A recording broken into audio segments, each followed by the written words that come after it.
Zdravíme elektrikáře. Zejména zadymování. Elektrikář nic neříká.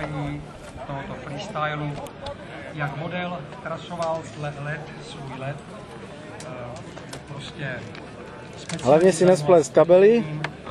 Vlastně to byl ohňostroj, takový jednoválce nebo víceválce. Špatňác. Máte to podobné jako u motocyklu nebo automobilu.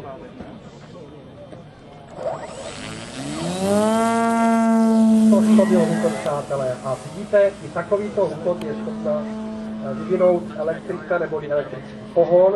Jenom abych pro pořádek uvedl, pan Jan Špatný nám předvádí model Katana S 2,6 metrů právě od pana Chvíla, od firmy Trial Model. Pohon tohoto modelu je zabezpečen jednotkou, jestli správně čtu, Gigalex 95/20/4. To jsou údaje, které se většinou uvádí o těch střídaných motorů. Ale co je důležité, přátelé, tak ta elektrická jednotka, která pohání tento model, má výkon 7 kW.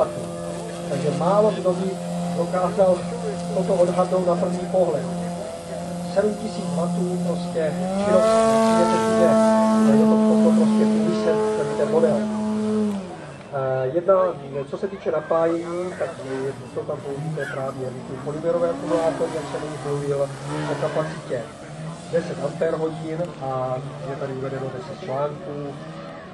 Dále je model vybaven vrtulí JAS 27/10, ten první údaj vždycky znamená průměr té vrtule a v lomítku to 10 znamená stoupání, čili okolí se ta vrtule pohne v prostoru, když ji otočíme o 160 stupňů.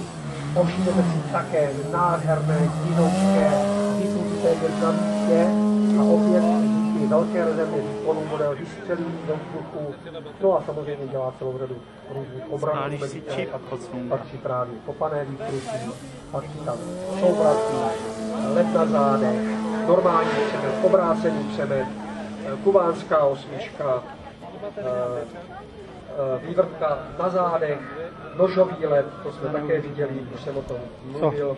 Jedná se o takový led, při kterém model vlastně má křídla kolmo k zemi a funkci nosných ploch přebírá prut. Vidíte takový náznak, nožový led, nizoučký nožový led. Přátelé, zatleskejte, to bylo opravdu krásné, velice nebezpečné a podle mého názoru si to zaslouží váš potlesk. Stále kontrolovat modelů, jakmile velikost poklesla, pohonná jednotka by ztratila výkona nebo prostě by nebyla dostatečná, okamžitě dojde ke ztrátě proudění na křídlech, vytrhnou se proudnice a model samozřejmě může špatně skončit. Ale všimněte si, to všechno dokáže opravdu špičkový pilot s modelem provádět. A dále je to mají daleko kapacitu, ale hlavně je proudy. A všimněte si, toto je právě disk. Zatleskejte, přátelé, pilot ještě klidně zamává na nás, vůbec mu to nevadí.